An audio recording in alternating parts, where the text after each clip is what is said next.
tidak semua budaya itu baik, tapi kebaikanlah yang perlu dibudayakan. Nah, sepakat. Nah, diulang lagi. Tidak semua budaya. Tidak semua budaya itu baik, tapi kebaikanlah yang perlu dibudayakan. Nah, ini demikian. Jadi dari perbincangan teman-teman tadi, ini banyak yang kurang menyadari bahwa sebenarnya budaya itu adalah soft power, ya, kekuatan yang halus, yang lembut, dan itu bisa dimanfaatkan untuk apa saja, dan itu akan bisa mempengaruhi apa saja. Kalau tadi dikatakan Bajo di era dulu pakai itu tadi sedangkap Astro Suku Tunggal Mandeking Keplasing Cipto Mandeng Kucing Brono dan sebagainya belas ya. Nah, sekarang yang dikatakan soft power era-era sekarang itu bisa dimanfaatkan untuk melakukan perubahan di sebuah bangsa, peradaban di sebuah bangsa. Contohnya begini, ketika soft power itu dimainkan di dunia seni, di dunia hiburan, kita itu tidak pernah mendengar cerita nek Amerika itu menang karo Vietnam. Itu tidak ada ceritanya. Tapi kenapa Rembo begitu terkenal? Iya toh? Lah karena ini permainan dari soft power itu tadi. Kita disusupi soft power. Akhirnya orang waduh, taunya Rembo, taunya Amerika itu menang dengan Amerika. Lalu dari sisi kuliner misalnya, loh, anak-anak Irak, bangsa Irak, negara Irak itu kan bencinya setengah mati dengan Amerika. Ya toh? Antar negara ini cici bermusuhan. Tapi mohon maaf, ketika kuliner masuk di situ soft power, anak-anak Amerika juga senang nongkrong di fried chicken. Iran ya. Iya. Ini kan sangat luar biasa. Termasuk saat ini anak-anak kita dijak golek kelanting, tiwul wis gak seneng. Ini akhirnya sangat berdampak sekali, apalagi kita berbicara banyak ilmu pengetahuan tradisional yang kita sendiri nggak mau nggak mau menjalankan, nggak mau mengamalkan. Ya suatu contoh pernah kita bahas Mas Haji ya, ketika nenek moyang kita, mbah-mbah kita dulu itu weling nek adus iku ya toh. Tapi tanpa penjelasan akhirnya kita nggak tahu muncullah shower ya, karena di sini ada banyak titik-titik akupunktur dan sebagainya. Sehingga saya katakan tadi sebenarnya ini adalah dua sisi mata uang ya, yang berdampingan tapi mungkin sisi beda pandangan. Termasuk juga kita ngomong penggunaan kayak pisau itu arepe dienggo mojeki brambang ya kene, ge nyuduk kancane ya kene. Nah, makanya saya katakan tadi di awal bahwa tidak semua budaya itu baik, tapi kebaikanlah yang perlu kita budayakan. Ya, pada dasarnya kami sangat apresiasi sekali ya. Dan di dalam piagamnya FPK itu ada poin ketiga kalau saya itu kan catur dharma budaya namanya ya. Di situ memang kami harus berselaras dengan seluruh elemen masyarakat yang punya cita-cita sama untuk melakukan upaya pemajuan kebudayaan. Jadi kami tidak pandang bulu, oh iki organisasi setingkat kabupaten, provinsi atau desa. Tapi kalau memang itu poinnya pada pemajuan kebudayaan, kami all out, kami akan bantu, kami akan support apa yang kami punya, apa yang kami bisa. Ya toh, katakanlah kayak demikian ini karena FPK ada jaringan dengan RRI, ayo kita manfaatkan. Kita tampilkan ini, kita angkat lembaga adat desa walaupun toh ada di pelosok Mojokerto, tapi biar masyarakat tahu. Dan ini tadi yang disampaikan oleh Mbak Jo bisa jadi bahan pembanding. Barangkali kalau mereka pingin acara semacam itu, why not? Kenapa tidak? Mungkin diawali dari nek jemolgi barian ning kampunge. Lho iki kan salah satu ritual ya, ritus yang bisa diterapkan di perkotaan katakanlah begitu. Walaupun toh nanti namanya bukan hanya sedekah desa, mungkin selamatan bumi atau sedekah bumi atau apa, saya rasa bisa itu dilakukan di perkotaan. Jadi begini, kalau berbicara tempat bersejarah itu kan berarti kita berbicara cagar budaya. Nah, mohon maaf, ini kadang-kadang yang dipersempit teman-teman ketika berbicara cagar budaya itu hanya ngomong candi dan situs. Padahal bangunan-bangunan kuno yang bersejarah, apalagi yang minimal usianya di atas 50 tahun, itu sudah masuk cagar budaya. Dan itu monggo. Oh iya, apalagi di situ pernah dijual. Apalagi pernah dijadikan tempat persembunyiannya laskar apa itu loh. Iya. Nah, artinya apa? Monggo kita sama-sama mensinergikan, menselaraskan antara kegiatan cagar budaya dan kegiatan seni dan juga wisata, karena mohon maaf kemarin pada saat Kongres Kebudayaan di Jakarta itu sempat terjadi polemik ya antara warisan budaya ini sakjane bermitra atau bermusuhan dengan wisata. Itu kemarin kami dan Mbah Jo jadi saksi itu.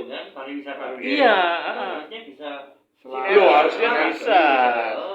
Tapi dengan catatan itu tadi harusnya dilakukan sebuah eksploitasi, bukan eksplorasi, bukan eksploitasi. Tapi yang terjadi sekarang kan eksploitasi tanpa pertimbangan matang untuk eksplorasinya, itu begitu.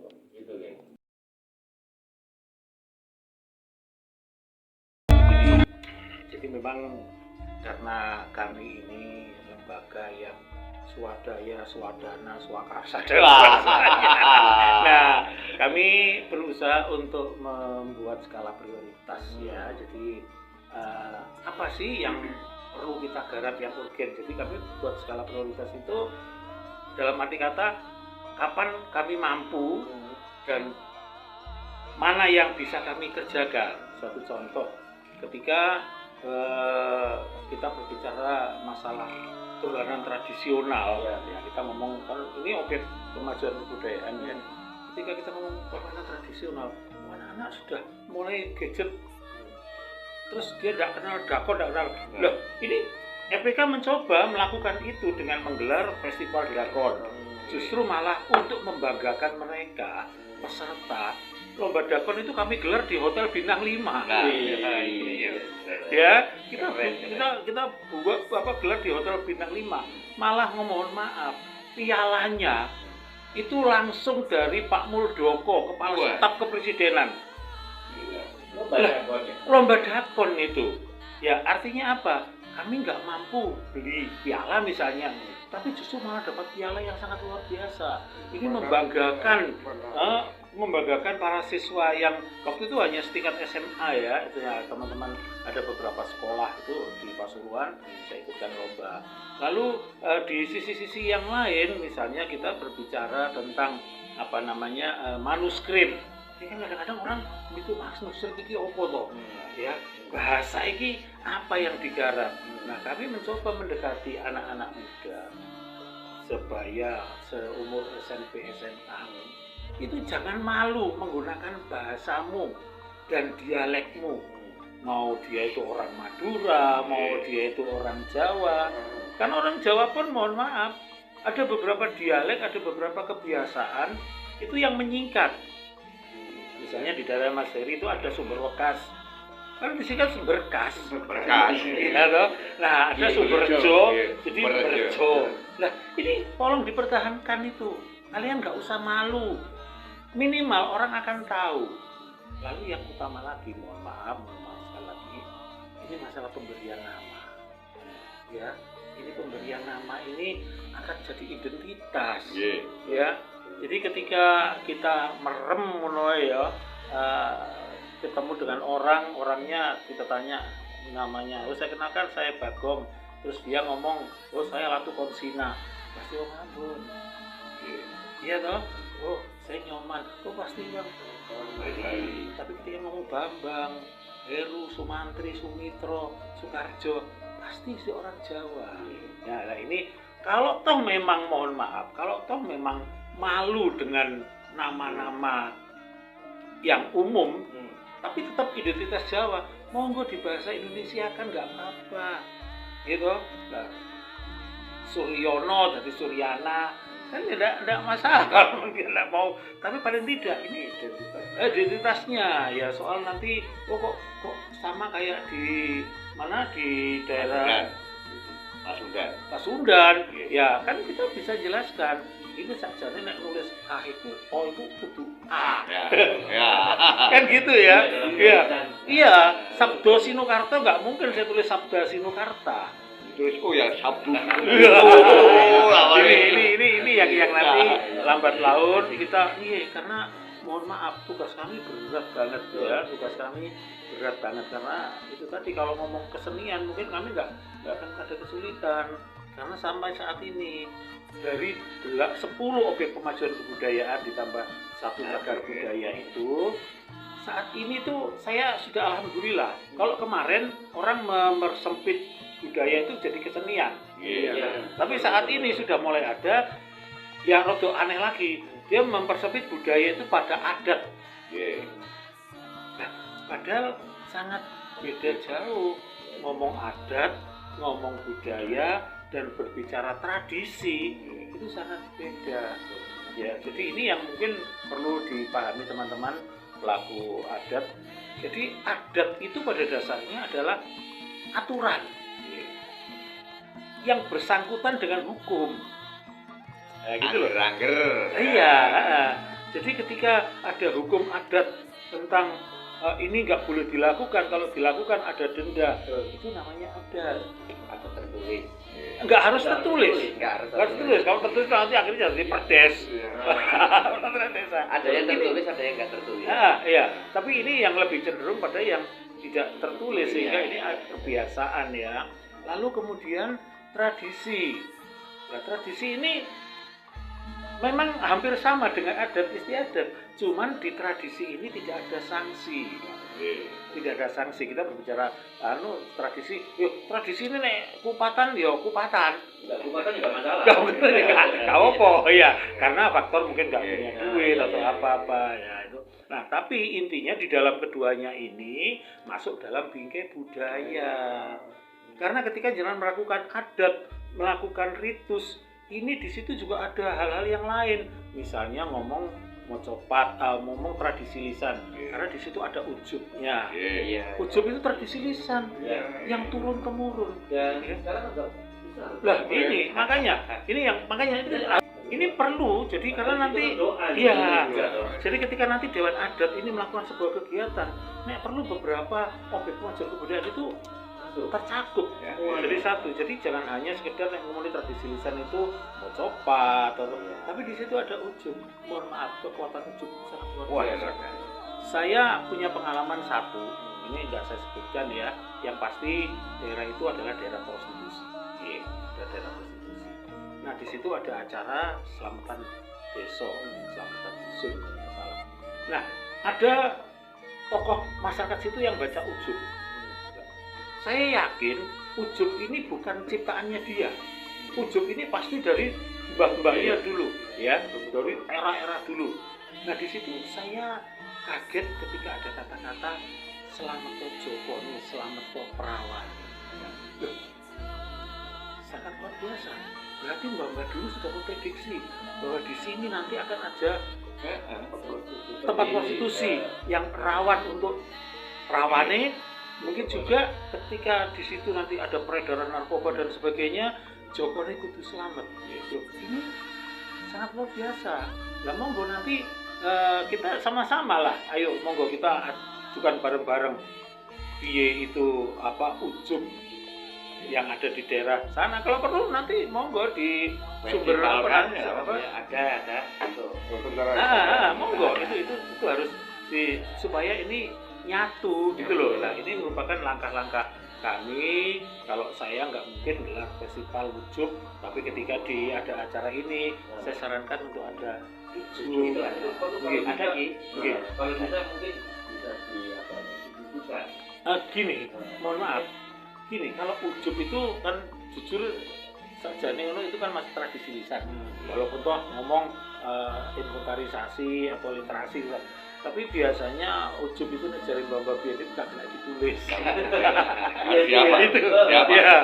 Loh, makanya tapi saya jadi iya di video enggak iya dari kebiasaan itu tadi mungkin Iya. putranya Iya. yang sering ikut ngujubke. Iya. Nah ini ada di satu desa di wilayah Kecamatan Prigen itu setiap tengah desa saya disuruh ngujubke. Nah saat itu saya ngomong, loh, mbok ojo aku, carilah tokoh masyarakat sana, sesepuh sana.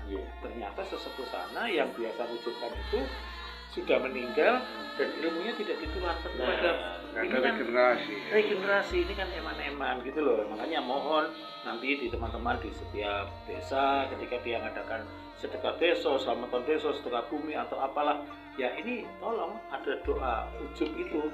Soal di situ mayoritas agamanya Islam, mayoritas agamanya Kristen, Hindu, ya monggo. Ya, tapi saya berharap ini ujub sebagai doa dalam bahasa Jawa yang pasti ini tidak sampai bulan.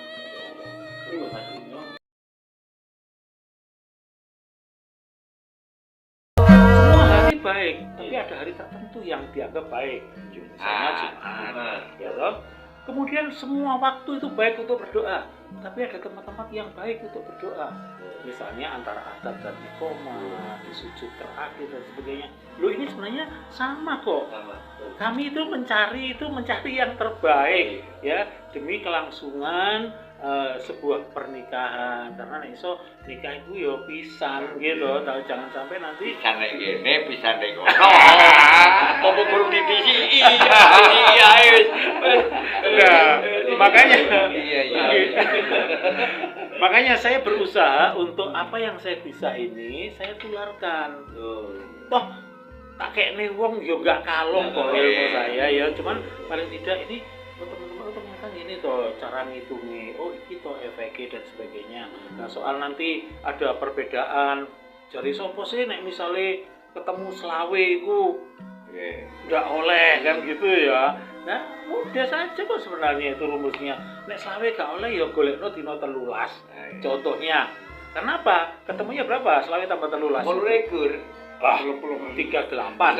Nah, 38. Intinya adalah hari pernikahan ditambah wetone manten lanang, ditambah wetone manten wedok, dibagi telu kudu turah loro.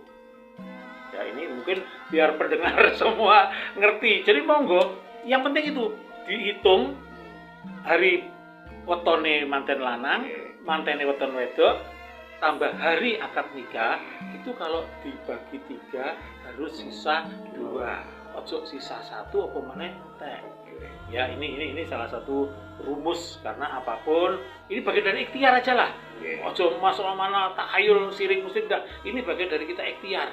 Ya toh. Saya kira misalnya nang KUA minggu itu larang boleh datang tapi kan manggil kan larang ya. Ayo coba disiasati golek dino efektif lah. Ini kan sama dengan gitulah ya. Jadi intinya jangan dianggap ini sebuah sesuatu yang kelene, ini yang sebuah menduakan Gusti Allah dan sebagainya. Oh tidak ada, kita hanya menghitung secara matematis. Ini ngomong matematis kok. Masuk akal. Logis ya. Jadi jangan sampai nanti nek ketemu iki dadi ngene ketemu iki ya sekarang padha-padha 5 nek jarene sandang pangan gedhong loro pati toh. Tapi kenapa dia enggak pakai suku watu gajah boyo ratu? Lho dadi ratu. Loh, ini simple. Jangan dipersulit. Mohon maaf, kami dari orang wong Jawa itu enggak pernah mempersulit. Oh banyak kok. Nek gak ketemu dino ya cari dari nama awal huruf nama. Oh mudah sekali.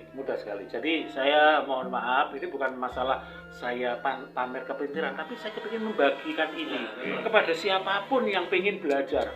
Saya terbuka. Ini supaya apa? Jadi umure menungso itu ndak kena semono ya. Suatu saat saya kapundhut atau apa, paling tidak saya sudah punya penerus yang bisa. Intinya ketika kita berbicara budaya, berbicara aktivitas seni, itu kita umpamakan ini sebuah permainan. Dan kita sedang bermain. tapi tolong jangan dengan main-main. Hanya itu. Terima kasih.